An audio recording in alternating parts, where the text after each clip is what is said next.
마태복음 70번째입니다. 변화산의 영광을 소망하라. 이러한 제목으로 말씀을 같이 한번 나누겠습니다. 그 오래전에 미국에 있는 작은 마을 메인이라고 하는 곳에 거대한 수력 발전소가 세워지도록 계획이 되었습니다. 강을 가로질러서 댐을 건설하는 것이기 때문에 그 마을은 모두 물에 잠기게 되었습니다. 그 계획이 발표되었을 때 그 마을 사람들이 다른 마을, 다른 장소로 옮겨 살 수 있도록 해주었고, 또 그들이 하던 일을 계속 할 수 있도록 여러 달 동안 시간을 주었습니다. 그런데 댐이 건설되기 직전에 그 시기에 짧지만은 않은 시간에 흥미있는 일이 그 마을에 벌어졌습니다. 그 마을의 모든 보수하는 일들이 중단이 된 것입니다. 어떻게 생각하면 당연하겠다 생각하지만 어차피 물에 잠길 거니까 말이죠. 그러나 시간이 그렇게 짧게만 남지 않고 많이 남았다는 것이에요. 페인트칠도 하지 않습니다. 건물과 길과 도로 전혀 보수하지 않습니다. 이 마을은 시간이 아직 많이 남았음에도 불구하고 매일매일 더욱더 쇠퇴해가고 있었습니다. 그 마을을 떠나 이전하기 전이었지만 물이 들어오기 오래전부터 버려진 채 더욱더 안타까운 모습으로 전락해 갔죠. 한 마을 주민이 불평하면서 다음과 같은 의미 있는 말을 남겼습니다. 이렇게 말합니다. 미래에 대한 믿음이 없는 곳에는 현재에 아무런 힘도 존재하지 않는다. 미래에 대한 믿음이 없는 곳에는 현재 아무런 힘도 존재하지 않는다. 여러분, 제가 말씀을 준비하면서 이 이야기를 접하고 이런 생각을 해봤습니다. 한번 영적인 생각을 한번 해본 것이죠. 여러분, 성도가 누굽니까? 여러분, 우리의 힘은 어디서 오는 것입니까? 오늘 집사님 기도하시면서 본질에 대한 이야기를 하셨는데, 여러분, 성도가 이 강팍하고 어두운 세상을 살아가면서 때로는 성결하게, 때로는 흠도 없이 티도 없이, 때로는 세상의 권력 앞에 굴하지 아니하고 생명을 내어 던질 수 있는, 나 혼자 살아가는 것도 쉽지 않은데 옆에 있는 더 어려운 사람들에게 긍휼과 자비를 베풀 수 있는, 내가 잘못한 것이 없음에도 불구하고 저 강팍한 사람을 위해서 머리를 조아리며 끊임없이 섬길 수 있는 그 근원적인 힘이 어디서 오는 것이냐라고 하는 것입니다. 많은 것이 있겠지만 성도는 이 땅에서만 살아가는 사람들은 아닌 줄로 믿습니다.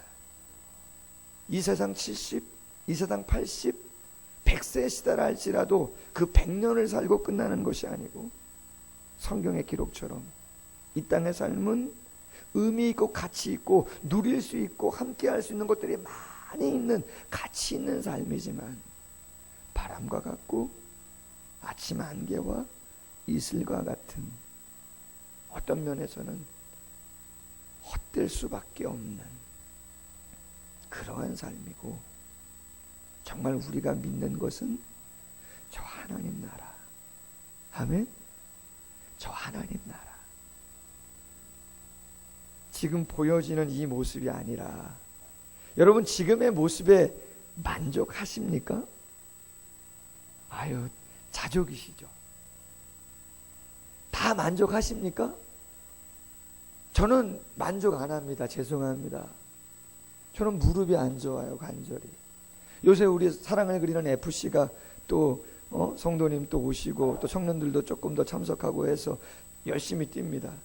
근데 여러분, 제가 무릎이 아파서 못 뛰어요. 뛰어드리고 싶은데, 발을 좀 맞춰드리고 싶은데 못 뛰어요. 불만족이에요. 여러분은 어떻습니까? 여러분의 건강 상태, 여러분의 삶의 수준, 여러분의 자녀들의 모습, 여러분의 직장과 사업장 다 만족하십니까? 아니죠. 아까하고 좀 달라요. 여러분, 우리가 천국을 소망하는 것은 우리의 의지와 상관없이 하나님의 전적인 의지, 능력으로 우리가 바뀌어집니다. 아멘. 바뀌어집니다. 눈물도 곡하는 것도 아픔도 없는 가장 완전한 모습으로 죄가 없는 상태로 바뀌어진다는 것이죠. 그리고 그 하나님 나라는 행한 대로 갚아준다. 주께서 말씀하셨습니다. 지난 시간에 상급을 이야기합니다. 상급 때문에 헌신하고 애를 쓰는 건 아니지만 분명 하나님 나라는 이 땅에서 우리가 애쓴 만큼 그 이상 하나님이 채워주신다고 말씀하시는 줄로 믿습니다. 그게 어떤 것일지 잘은 모르겠지만 좋은 많은 표현들로 성경에 기록되어 있지만 솔직히 의의 면류관, 생명의 면류관, 10고를 다스리는 게 뭔지 잘 감은 안 와요. 솔직히 그냥 그림을 그려준 거죠. 그러나 궁금하죠. 할렐루야.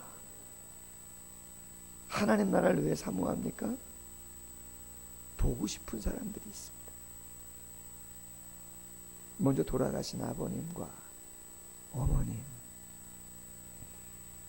고향교회에서 열심히 힘들고 어려워도 같이 섬겼던 신앙의 선후배들, 다윗도 보고 싶고 모세도 보고 싶고 불을 내렸던 엘리야는 어떻게 생겼을까? 할렐루야. 그렇게 본다는 것입니다. 그 하나님 나라를 생각하고 살아가는 거죠. 그럼 감이 잘 안 오시죠? 걱정하지 마세요. 앞에 서 있는 목사도 늘 그 하나님 나라 생각하며 살아가는 사람이 아니에요. 전 가끔 서운할 때가 있어요. 사모가 그래요. 하나님 나라 가고 싶대요. 빨리 가면 좋겠대요. 아니 근데 그게 오해는 하지 마세요. 너무 힘들고 어렵고 막 이래가지고 뭐 이런 거보다는 하나님 나라가 그렇게 좋다는데 할렐루야. 아니 저는 목회하는데 바쁘고 설교 준비 바쁘고 이 영혼 저 영혼 생각하냐고 바쁘고 지금 감당하는 것도 버겁고 이거 어떻게 할까 저렇게 할까 막 이 땅의 것들을 막 생각하고 있는데 이상하게 사모는 왜 그렇게 하나님 나라가 좋은 것인지. 할렐루야. 여러분 목사도 그냥 그래요. 가끔은 사모도 항상 하나님 나라 충만하겠습니까? 그렇지 않죠. 무슨 말씀하는 겁니까? 여러분 예수님이 공생애를 거의 다 마치셨어요. 예루살렘으로 가셔서 십자가 지셔야 돼요. 그럼 돌아가시고 부활하시고 바톤 터치가 성령과 함께 이루어지고 져야 되는데 그 성령의 붙들림 받아 하나님 나라 사역을 감당할 사람은 12명 제자밖에 없는 거예요. 과연 이 녀석들이 내가 3년 동안 같이 했는데 나 그 다음에 대를 이어서 하나님의 나라를 선포하면서 강력하게 사역을 감당할 수 있겠는가? 확인하고 싶었어요. 그래서 어디로 데려갔습니까? 가이사랴 빌립보. 황제의 도시, 신들의 도시, 세상의 논리가 지배하는 로마의 축소판, 로마의 황제에게 헌정된 도시, 세상의 모든 철학과 지식이 주관하고 있는 쾌락이 판을 치는 완전 한복판에 그 갈릴리 촌구석에 허름하고 남루한 옷을 입은 그 제자들을 데리고 간 거죠. 야, 세상 사람들이 나를 누구라 하더냐? 세례 요한이 살아났다고도 하고 엘리야라고도 하고 예레미야라고도 합니다. 좋은 이야기 같지만 아니에요. 가이사랴 빌립보 그 산 높은 곳에는 대리석으로 웅장하게 지은 신전이 14개가 질비하게 있어요. 거기는 고대 사회부터 세상을 지배하는 신들을 섬겼던 그 신전이 지금도 웅장하게 있어요. 세례 요한? 누군지도 몰라요. 그 가이사랴 빌립보는 유대인보다 이방인이 더 많이 삽니다. 누군지도 모를 수 있어요.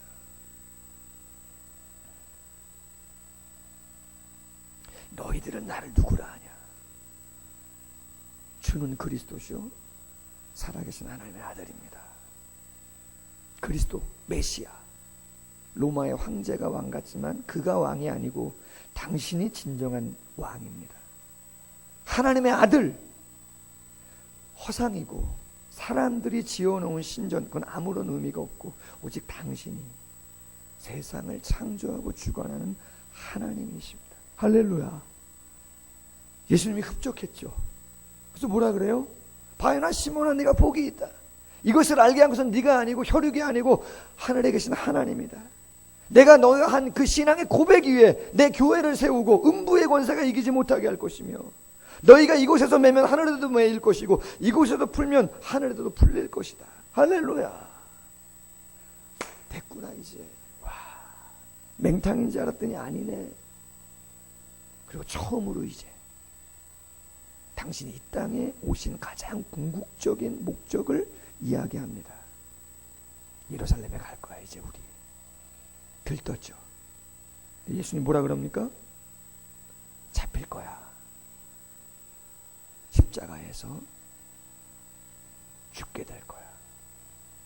그러나 3일 만에 부활을 할 거야. 조금 전까지만 해도 귀한 신앙 고백을 했던 베드로가 뭐라고 이야기합니까? 항변하여 가로되. 안 됩니다. 무슨 일입니까? 여러분, 항변한다는 거는요, 이걸 뭐라고 표현해야 될까? 성경에 이렇게 돼 있어요. 항변한다는 표현은 붙잡고 강요로 책망한다, 그런 의미더라고요. 원어적인 의미가. 저주를 퍼붓듯 안 된다 말이죠. 우리가 무슨 마음과 생각으로 여기까지 따라왔는데, 무슨 생각으로 고생을 감내면서 왔는데 안 된다. 주님이 말하죠. 사탄아 물러가라. 너는 나를 넘어지게 한다. 하나님의 일을 생각하지 않고 사람의 일을 생각하는구나. 고백은 좋았는데 고백을 삶으로 연결시킬 수 있는 능력이 아직 너희들에게 부족하구나. 고백은 잘했는데 그 고백적인 삶을 살아가는 능력은 부족하구나. 그러면서 말합니다. 나를 따라오려거든 자기 부인하고 자기 십자가 가지고 나를 쫓는 거야. 누구든지 이 세상에서 세상의 것들을 가지고 목숨을 구원코자 하면 잃는 것이고, 주님을 위해서 목숨을 내어놓는 자는 하나님이 책임져 주시는 거야. 할렐루야. 그렇게 얘기하죠. 그러면서 27절에 각 사람이 행한 대로 갚아줄 거야. 내가 반드시. 죽고 끝이 아니라 부활해서 왕권을 가지고 왔을 때 내가 갚아줄 거야 이야기하죠. 자, 그리고 나서 오늘 본문이에요. 고백은 좋았는데 삶이 안 따라주는 제자들을 보고 예수님이 조금은 불안했겠죠. 좀 탐탁지 않았겠죠. 어떻게 해야 되겠나?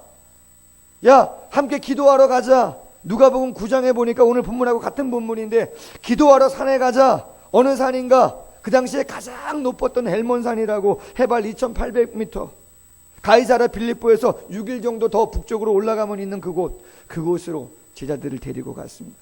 다 데리고 간 것도 아니고 베드로, 요한, 야고보 3명을 데리고 갔습니다. 열심히 기도합니다. 기도하는데 오늘 본문 2절에 보니까 예수님이 어떻게 됩니까? 변형이 됐다. 변형. 어떤 의미인가? 본질적인 형체의 변화를 말합니다. 예수님은 인성을 갖고 있지만 그 내면에 또 어떠한 성품이 있습니까? 신성이죠. 하나님의 성품. 인성의 이면에 감추어져 있는 신성의 본질적인 모습이 드러났다, 이 말이죠. 빌립보서 2장에 보니까 그는 근본 하나님의 본체시나 하나님과 동등됨을 취할 것으로 여기지 않았다. 예수님은 누구라고요? 하나님이시다. 그 하나님의 광채가, 하나님의 영광이 그 산 정상에서 높은 곳에서 제자들에게 보였다는 거예요. 여러분, 출애굽기 34장에 모세가 십계명 받으려고 시내산에 올라가서 40일을 있다가 내려왔잖아요. 이스라엘 백성들이 모세를 제대로 봤습니까? 보지 못한 이유가 뭐였습니까? 얼굴에서 광채, 빛이 나는 거예요. 누구를 보고 내려왔더니? 하나님을 대면하고 내려왔더니 모세의 얼굴에서 광채가 확 나가지고요, 두려워서 가까이도 못하고 보지도 못해요. 그래서 모세가 어떻게 했냐면 수건으로 얼굴을 가렸어요. 누구 때문에? 백성들 두려워해서. 그 빛이 어떤 빛일까? 하나님이 어떤 빛으로, 그 하나님의 영광의 나라는 어떤 빛일까?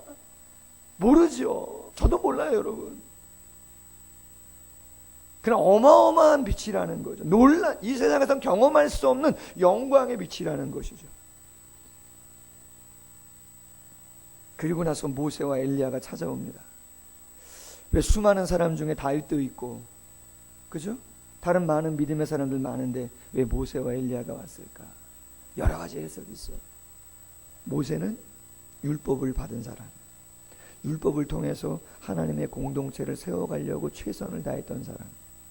엘리야는 선지자 중에 하나님의 능력을 가장 강력하게 베풀었던 사람.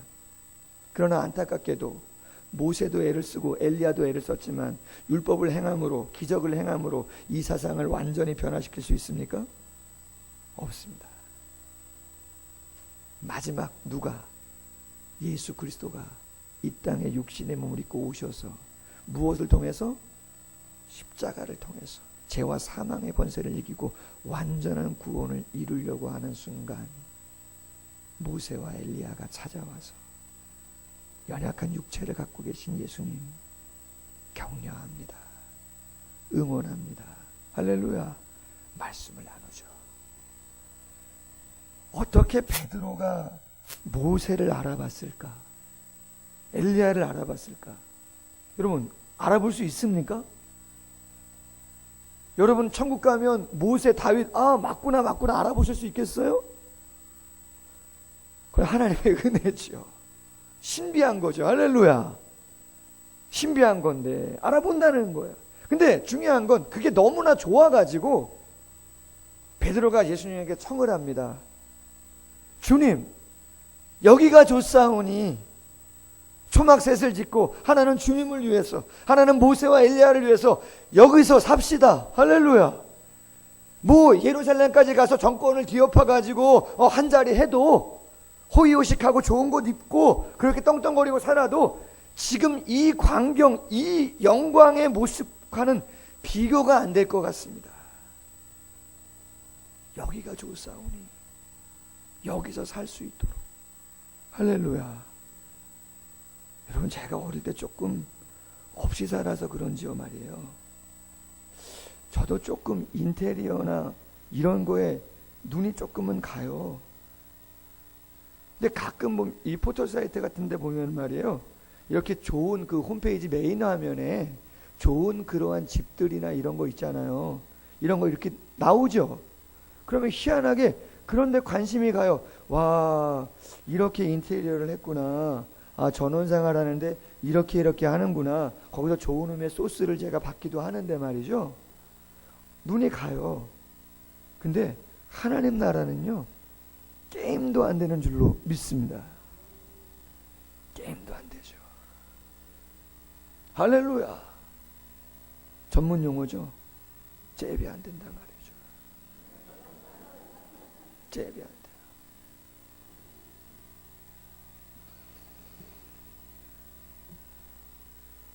5절 말씀에 하늘로부터 구름 속에서 음성이 들립니다. 되게 중요한 말씀인데 이렇게 말씀합니다.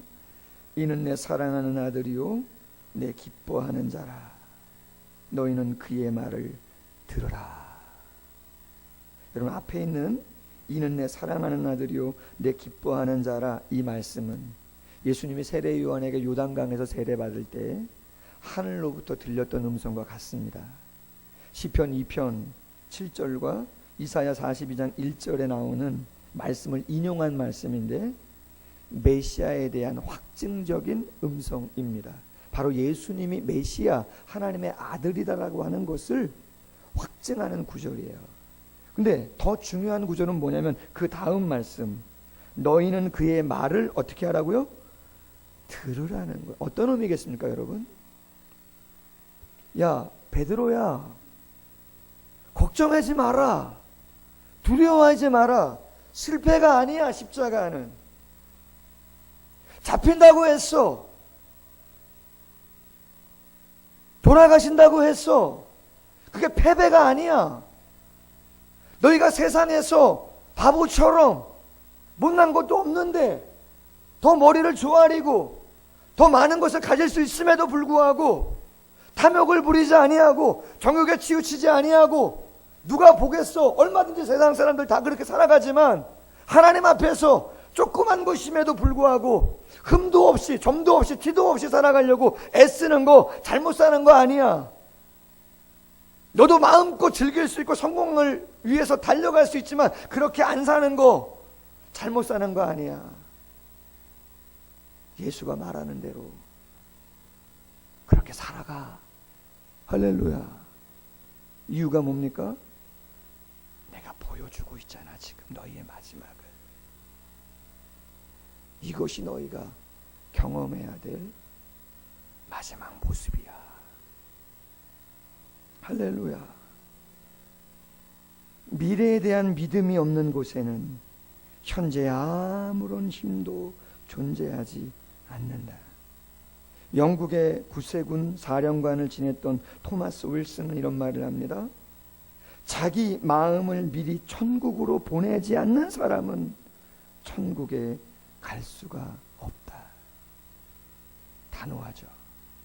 자기의 마음을 미리 천국으로 보내지 않는 사람, 비록 이 땅을 살아가도 이 땅에서 하나님 나라를 소망하고 바라보지 않는 사람은 천국의 자녀가 될 가능성이 거의 없다. 그런 이야기입니다. 성도들에게 좋은 의미의 경각심을 주는 거죠. 어제 제가 토요일 밤 시간을 되게 좋아하잖아요. 밤 늦게인데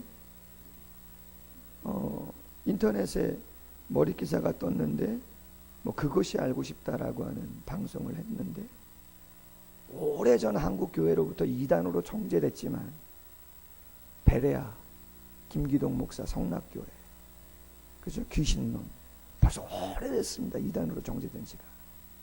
근데 그 정도 교사인지는 저 솔직히 몰랐습니다. 어마어마하더라고요. 엑스파일이 있다. 난리가 났더라고요. 보신 분 계십니까?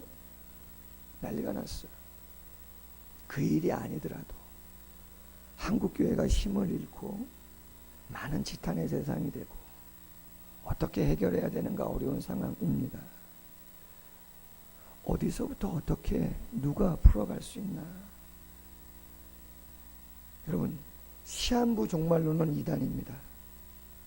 몇 날 몇 시 어디에 예수님 오신다 다 이단입니다. 예수님 그렇게 말씀하신 적이 없습니다. 그러나 우리가 가져야 되는 회복의 신앙 중에 중요한 건 뭡니까? 종말론에 대한 종말론적인 신앙은 분명히 가지고 있어야 되는 줄로 믿습니다. 하나님 나라에 대한 신앙은 분명히 갖고 있어야죠. 한 가지 이야기하고 마칠게요. 제가 주보에도 실었는데 한희철 목사님이 쓴 거슬러 오르는 삶이라고 하는 내가 선 이곳은 이라고 하는 책에 나오는 글인데요. 한번 소개하겠습니다. 그 남극에서 빙하를 연구하던 과학자들이 새로운 사실을 하나 발견한 게 있다는 거예요. 바다 위에 떠다니는 빙산들은 대개 바람이 부는 대로, 당연히 그렇지 않습니까? 빙산이라도 물 위에 바다 위에 떠 있는 거니까 바람이 부는 대로 그 빙산이 그저 움직여가는 건 당연한 것이죠. 근데 이상하게 그 중에 덜어는 말이죠, 바람을 거슬러 오르는 빙산이 있다는 거예요. 바람이 세차게 불어도 바람이 부는 방향으로 빙산이 움직이지 않고 바람을 거슬러서 이동하는 것들이 있다는 거예요. 이게 무슨 조화인가? 그래서 조사를 했다는 거죠. 조사를 해봤더니 얼음덩이가 비교적 작은 것은 바람이 부는 대로 바람의 방향으로 떠다니지만 크기가 어마어마하게 큰 빙산이 있다는 거죠. 그죠? 어마어마하게 커서 겉으로 보이는 물 위에 있는 건 조금이지만 그 밑에가 훨씬 크잖아요, 빙산이라는 거는. 근데 어마어마해가지고 그 빙산이 바다 밑에서 흐르는 조류의 흐름에 의해서 움직이는 것들이 있다는 거예요. 하나님을 믿는 이들이 누굴까? 하나님의 인도를 받는 영적인 조류에 의해서 하나님이 불어주시는 바람에 따라 삶을 감당하는 사람들인 줄로 믿습니다. 홍해가 갈라지는 건 하나님의 바람에 의해서입니다. 메추라기가 내려지는 것은 하나님, 바람이 여호와에게로부터 나와 바다로부터 메추라기를 갖다 주는 것입니다. 사도행전 2장과 요한복음 3장에 교회가 세워진 것과 하나님의 사람이 변화되어지는 건 보이지 않는 하나님의 바람 때문에 이루어지는 것인 줄로 믿습니다. 우리는 세상을 살아가지만 눈에 보이는 바람에 의해서가 아니라 바다 깊은 곳에서 조류를 움직이시는 하나님의 움직임 때문에 우리는 삶을 감당하는 사람들인 줄로 믿습니다. 깊은 신앙을 가진 자만이 하나님께 다 그분의 흐름을 따를 수 있고 삶 자체가 그분께 순응하는 삶이 되어진다. 죽은 물고기란 물살 흐르는 대로 떠내려가지만 아무리 작더라도 살아있는 고기는 물살을 거슬러 오르는 것처럼 예루살렘 행을 고집했던 예수에게서 그 모습을 본다. 할렐루야. 예루살렘을 향하여 내려가는 예수의 모습 속에서 비록 고통이 있고 안타까움이 있고 눈물이 있지만 배신이 있지만 저버림이 있지만 예수는 담대하게 눈에 보이는 그 어떠한 것에 움직이는 것이 아니라 할렐루야, 보이지 않는 하나님의 역사를 신뢰하고 하나님 나라를 소망하고 그 길을 묵묵하게 담대하게 걸어가더라. 우리에게 도전적인 거룩한 모습을 보여주고 있습니다. 스펄전 목사님은 자주 하나님에 대해 생각하는 사람은 좁은 지상의 일만을 갖고 씨름하는 사람보다 더 넓은 마음을 가지게 될 것이다. 하나님에 대해 생각할 때 우리는 삶에 대한 새로운 시야를 갖게 될 것이다. 하나님의 관점에 대해 배움으로써 우리는 삶을 더 잘 조망하며 우리를 얽매였던 편협한 시야로부터 벗어날 수 있을 것이다. 하나님을 가깝게 사귀고 더욱 사랑하게 된다면 우리의 눈은 세상을 지금보다 분명하게 바라볼 수 있을 것이다. 할렐루야. 여러분 다시 한번 복음의 본질이 무엇인지 확인하시고 금방 아니던가요? 그렇게 먼 시간이, 많은 시간이 남지 않았습니다. 30년? 여기 계신 분들 중에 50년 쉽지 않으실 수도 있습니다. 그렇게 금방 가는 것이죠. 성경은 분명하죠. 더욱더 영적으로 하나님의 나라, 나의 완전한 변화, 그분이 주시는 상급, 사랑하는 사람들과의 만남을 통한 기쁨 생각하면서 이 땅에 주어진 행한 대로 갚으리라, 그의 말을 들으라. 아멘. 그 말씀이 우리 마음에 있어 거룩한 길을 걸어가는 모두가 되기를 주님의 이름으로 소원합니다. 같이 기도하겠습니다. 여러분, 우리는 이 땅을 살아가지만 이 땅에서 영원히 살 그러한 사람들이 아님을 우리는 알고 있습니다. 말씀드렸습니다. 저의 사모가 하나님 나라를 사모한다고 이야기할 때 목사인 저는 지금 당장 내가 감당해야 할, 해결해야 할 너무나 버거운 일들로 인해서 때로는 분주하고 때로는 버겁고 때로는 끝이 보이지 않고 때로는 두려워서 그 하나님 나라가 멀게 보이는 그 약함을 경험하는 사람이기도 합니다. 우리 모두 그렇지 않습니까? 그러나 예배를 통해서, 말씀의 묵상을 통해서 과연 우리가 어떠한 자인가, 미래에 대한 영적인 시야가 없는 자, 이 땅에서 힘을 발휘할 수 없는 것임을 우리 자신을 하나님의 말씀 앞에서 비추어 보았으면 좋겠습니다. 하나님, 세상의 소리에 매몰되어 가지 않게 하여 주옵소서. 나의 생각대로, 나의 감정대로 결정하지 않게 하여 주옵소서. 오직 하나님이 조금 더 기뻐하시고 원하시는 영적인 것들 사이에서 하나님 영원한 것들을 선택하게 하시고, 하나님 보여지는 것보다 보이지 않는 거룩한 가치 속에서 하나님이 원하는 삶 살아갈 수 있도록 축복해 주옵소서. 오늘 말씀 묵상하면서 잠시 한번 동성으로 기도하겠습니다. 하나님 아버지 감사합니다.